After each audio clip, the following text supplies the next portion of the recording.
The amber glow of candlelight danced across the pristine white tablecloth as Ozzy Osbourne carefully adjusted his black silk tie, a gesture that would have seemed impossible to anyone who remembered him biting the head off a bat 4 decades earlier. The upscale Beverly Hills restaurant buzzed with the subdued conversations of Hollywood's elite, the soft clink of crystal wine glasses, providing a sophisticated soundtrack to the evening's dining rituals. At table 12, tucked discreetly in an alcove adorned with original Picasso sketches, sat one of rock and roll's most enduring love stories. Sharon Osbourne, resplendent in an emerald green dress that perfectly complemented her silver hair, was mid-sentence about their daughter Kelly's latest television project, when she paused to admire the way the candlelight caught the diamond anniversary band Ozzy had surprised her with earlier that evening. 43 years, she mused, twirling the ring around her finger. Who would have thought that the wild man of rock and roll would turn out to be such a romantic traditionalist? Her eyes sparkled with the same mischief that had captivated him when she was a 20-something music manager, taking on the impossible task of salvaging his post-Black Sabbath career. If you're enjoying this story so far, I'd be incredibly grateful if you could show your support with a like. Your encouragement means the world to writers like me and helps stories like this reach more readers. Ozzy reached across the table to cover her hand with his own, marveling at how her skin still felt as soft as it had when they first held hands backstage at a dingy club in Birmingham all those years ago. You're the one who civilized me, love. Before you came along, my idea of fine dining was eating pizza off the hotel room floor without checking the expiration date first. Their server, a young man in his mid-20s with perfectly styled blonde hair and the kind of practiced smile that suggested years of waiting tables while pursuing his real dreams in Hollywood, approached with their wine selection. His name tag read Brandon, and his eyes held that particular gleam of recognition that both Ozzy and Sharon had learned to spot from across a crowded room. "How are we doing tonight, folks?" Brandon asked, his voice carrying just a hint of the casual familiarity that LA servers often adopted with customers they perceived as accessible celebrities. "I have to say, I'm such a huge fan of your old reality show. The Osbournes was absolutely legendary, pure chaos, but in the best possible way."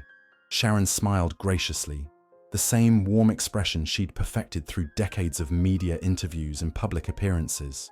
"Thank you so much. That's very kind of you to say. It certainly was an adventure for our entire family." "Oh, I bet," Brandon continued, his enthusiasm growing as he began to sense what he thought was encouragement. "I mean, the stuff that made it onto television was crazy enough. I can only imagine what you guys were dealing with behind the scenes." He leaned in conspiratorially, his attention shifting primarily toward Ozzy. "It must have been exhausting trying to keep track of everything, especially with, all the medication issues and memory problems." The subtle shift in Brandon's tone, from fan enthusiasm to something approaching pity, made Ozzy's jaw tighten almost imperceptibly. But Sharon, ever the professional, maintained her composure with the grace that had made her one of the entertainment industry's most respected managers and television personalities. "We've been very fortunate to have such a supportive family dynamic," Sharon replied diplomatically. "Now, about that wine you mentioned." Right, the wine," Brandon interrupted, apparently not noticing that he'd cut her off mid-sentence. "But seriously, it must be such a full-time job these days, making sure he doesn't wander off or forget important appointments. I have a grandmother with dementia, and it's just heartbreaking how much supervision they need as they get older." The casual way Brandon lumped Ozzy into a category of elderly patients requiring constant supervision sent a cold chill through the rock legend's veins. But what truly ignited his anger was the dismissive way the young man was treating Sharon, as if her primary identity was that of a caretaker, rather than the formidable businesswoman who had built an entertainment empire while raising 3 children and managing one of music's most unpredictable careers.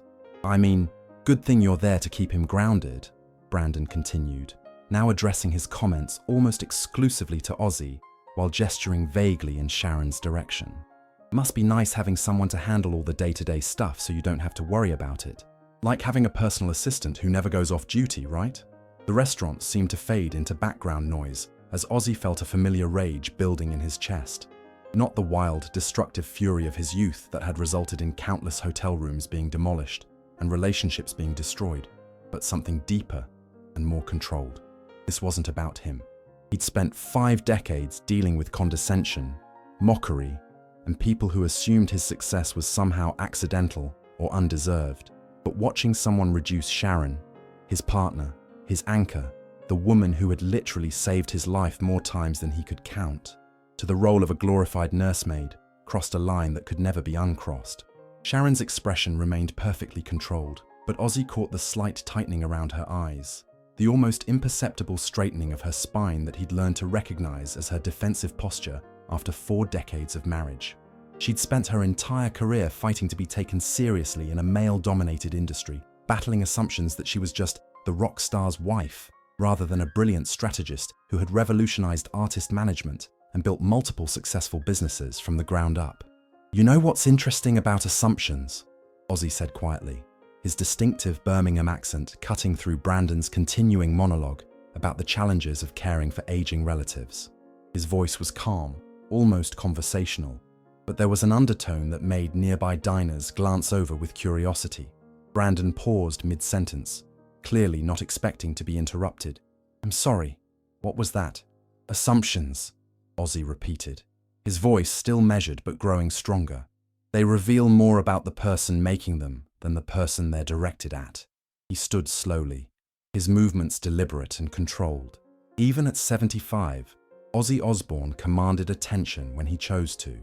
The years had lined his face and silvered his hair, but his presence remained magnetic, the same indefinable energy that had held stadium crowds in the palm of his hand for over half a century. The restaurant had grown noticeably quieter, other patrons sensing the shift in energy at table 12. Brandon's confident smile began to waver as he realized this interaction wasn't going to unfold the way he'd anticipated. "You see this woman sitting across from me?" Ozzy gestured toward Sharon, his voice carrying clearly across the dining room. "This isn't my caretaker. This isn't someone whose job is to make sure I don't forget my keys or wander into traffic. This is Sharon Osbourne. And if you knew anything about the entertainment industry beyond what you've seen on reality television, you'd know that name represents one of the most successful management careers in music history." Sharon placed a gentle hand on Ozzy's arm, her expression soft but unmistakably proud. She'd seen him defend others before, but rarely with such controlled passion and articulate fury. "When I met Sharon 43 years ago," Ozzy continued, his voice growing more authoritative with each word, "she was already running her own management company and making deals that other managers called impossible. She took my career when it was in shambles, when I was drinking myself to death and making decisions that should have destroyed everything I'd worked for, and she turned it into something bigger and more successful than I'd ever imagined possible." Brandon was now visibly uncomfortable, glancing around as if looking for backup or an escape route. Several other staff members had noticed the commotion and were approaching cautiously, but Ozzy was far from finished. While she was negotiating multi-million-dollar recording contracts and planning world tours that would span continents and last for years, she was also raising 3 children, running multiple businesses, and somehow finding time to save my life on a regular basis when my own stupidity threatened to end it prematurely. Ozzy's voice carried the weight of absolute conviction. She built an entertainment empire while changing diapers. She fired record executives who didn't show proper respect while simultaneously helping with homework and planning birthday parties. The silence in the restaurant was now complete, with even the kitchen noise seeming muted as every customer and staff member strained to hear what the Prince of Darkness was saying about the woman he'd been married to for over 4 decades. "This woman has negotiated deals worth hundreds of millions of dollars," Ozzy continued, his voice growing softer but somehow more intense. "She's been offered her own television shows, her own production companies, her own business ventures, and she's succeeded at every single one of them. She's managed some of the biggest names in music, produced award-winning television content, and built a media presence that extends far beyond anything I've ever accomplished on my own." Ozzy turned his full attention to the mortified server. "So when you look at Sharon and see someone whose primary function is to keep track of me, you're not just insulting one of the most accomplished women in entertainment. You're revealing that you have absolutely no understanding of what real success looks like. You see a woman of a certain age sitting next to a man with a famous name, and you immediately assume she must be the assistant rather than the architect." The young man stammered something that might have been an apology, His earlier confidence completely evaporated. I didn't mean... I was just trying to make conversation.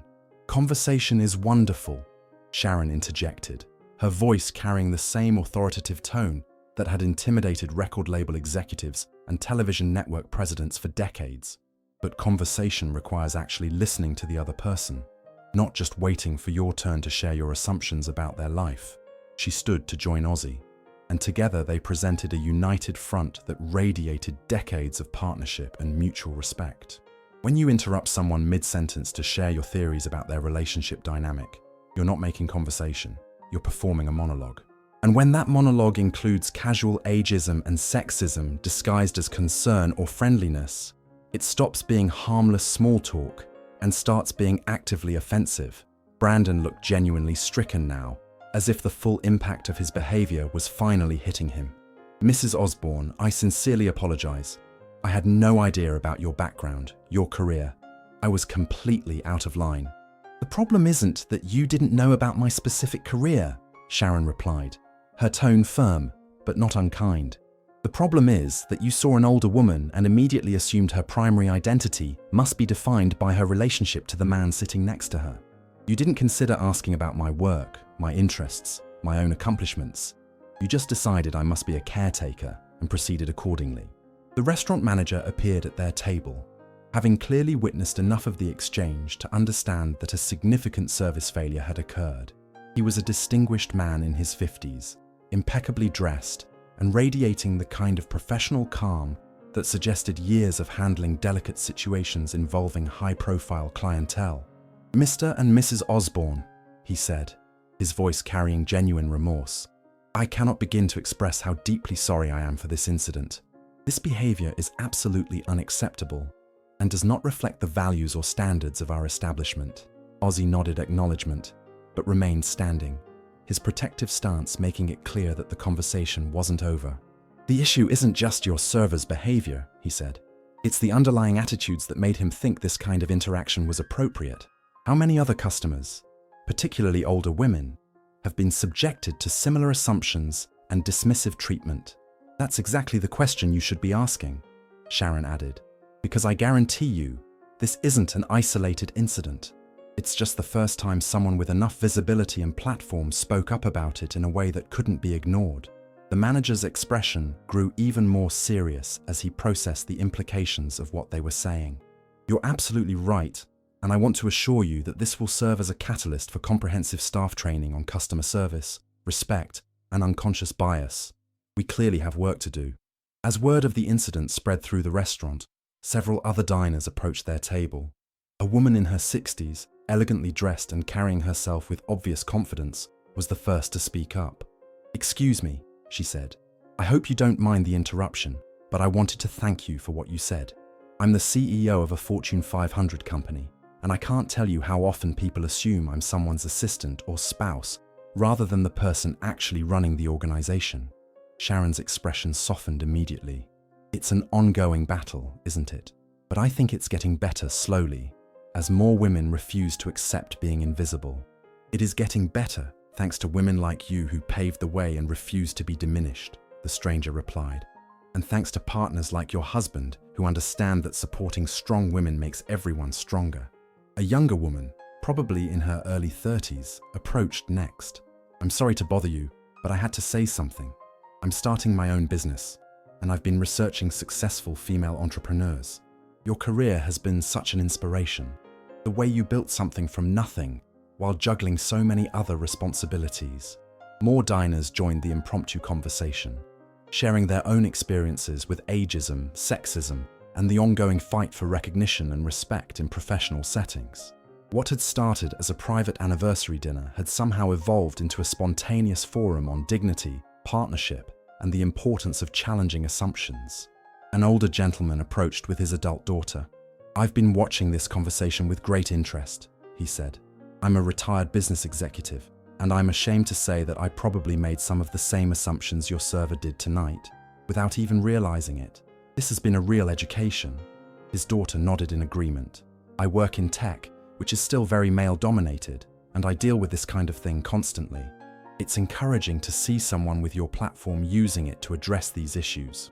As the impromptu gathering began to disperse, Ozzy and Sharon found themselves back at their table, their anniversary dinner having transformed into something neither of them had anticipated. The manager had comped their entire meal and insisted on sending them home with a bottle of their finest champagne, along with a commitment to implement immediate changes in staff training protocols. "Well," Sharon said as they settled back into their seats, "this certainly wasn't how I expected our anniversary dinner to unfold." "Are you disappointed?" Ozzy asked, suddenly concerned that his reaction had ruined their special evening. Sharon reached across the table and took both his hands in hers. "Disappointed? Ozzy, what you did tonight, standing up for me, for all women who get dismissed and overlooked, that was one of the most romantic things you've ever done. Any man can buy flowers or jewelry. It takes real love to defend someone's dignity and demand that the world see them the way you see them." The ride home was quiet and contemplative, both of them processing the evening's unexpected turn of events. They'd gone to dinner hoping for a peaceful celebration of their marriage, and instead had been reminded of why their partnership had endured through decades of chaos, success, failure, and every challenge in between. "You know what struck me most about tonight?" Sharon said as they pulled into their driveway. "What's that, love? That young man, Brandon, he wasn't intentionally cruel. He wasn't trying to be offensive. He genuinely thought he was being friendly and making pleasant conversation, which makes it even more important that we spoke up, because it means those attitudes are so ingrained in our culture that people don't even recognize them anymore." Ozzy considered this as they walked into their house, the familiar surroundings providing a stark contrast to the public nature of the evening's events. "So, what do we do about that?" "We keep doing what we did tonight," Sharon replied, settling into her favorite chair in their living room. "We refuse to let it slide, even when it would be easier to just ignore it and move on. We use whatever platform and visibility we have to shine a light on these issues. And we remember that every time we challenge these assumptions, we're making it a little easier for the next woman who walks into that restaurant, or any restaurant." The story of their anniversary dinner spread quickly through social media over the following days, as celebrity encounters often do in the digital age. But what resonated with people wasn't the drama or the confrontation. It was the love and mutual respect that had motivated Ozzy's response, and Sharon's own articulate explanation of why the incident mattered beyond their personal experience. Comments poured in from women sharing their own stories of being dismissed, overlooked, or reduced to their relationships with the men in their lives. Men wrote about how the story had opened their eyes to behaviors and attitudes they'd never previously noticed or questioned.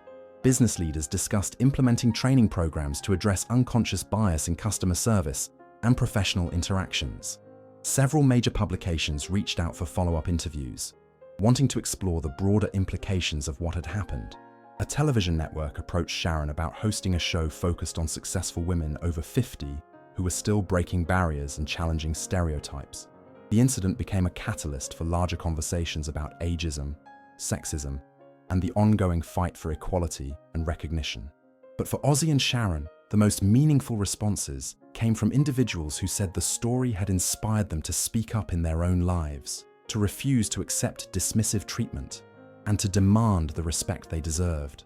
Those personal testimonials reminded them that using their platform responsibly could create ripple effects that extended far beyond their own experience. 3 months later, they returned to the same restaurant for a quiet dinner, curious to see what changes had been implemented. The service was exemplary from the moment they walked in, with staff members treating every customer, regardless of age, gender, or perceived status, with equal attention and respect. Brandon was no longer working there, but the manager made a point of stopping by their table to thank them personally for the feedback that had led to comprehensive staff retraining and new protocols for customer interaction. He shared statistics showing improved customer satisfaction scores, and mentioned that other restaurant groups had reached out for advice on implementing similar training programs. "You know," Sharon said as they toasted to another successful year of marriage, "I think we should make this our regular anniversary spot." "Really?" Ozzy asked, raising his eyebrows in surprise. "Even after what happened last time?" Sharon smiled, raising her glass to meet his. "Especially because of what happened last time. Sometimes, the most uncomfortable moments lead to the most important changes." Ozzy clinked his glass against hers, marveling once again at the wisdom and resilience of the woman who had been his partner in every sense of the word for most of his adult life. Here's to uncomfortable conversations that create positive change, and to partnerships built on mutual respect and unwavering support, and to the ongoing fight for dignity and recognition for everyone, regardless of age or gender. As they settled in for another evening of excellent food, fine wine, and the comfortable intimacy of a marriage that had weathered every storm and emerged stronger, both of them understood that the real victory hadn't been silencing a room or making a public statement. It had been demonstrating that true love, when it's deep and lasting and genuine, naturally leads to defending each other, not because one person is weak and needs protection, but because both people deserve respect and recognition for who they truly are. The Prince of Darkness had conquered stages around the world, faced down critics and censors, and survived decades of personal and professional challenges that would have destroyed lesser spirits. But perhaps his finest moment had nothing to do with music or rebellion or rock and roll mythology. It was simply a husband making sure the world understood exactly how extraordinary his wife was, and refusing to let anyone reduce her to anything less than the formidable, accomplished, irreplaceable woman she had always been. Their love story had always been about more than romance. It was about partnership, growth, and the kind of mutual support that allows both people to become the best versions of themselves. That night in the restaurant had been a perfect demonstration of those principles in action, showing the world that real love means seeing your partner's full worth and demanding that others see it too. Thank you for joining Ozzy and Sharon on this powerful journey of love, respect, and standing up for dignity. If this story touched your heart or reminded you of the importance of treating everyone with respect, regardless of age or gender, I'd be absolutely thrilled if you could show your support with a like. Your engagement helps stories like this reach more people who might benefit from this message about partnership and standing up for what's right.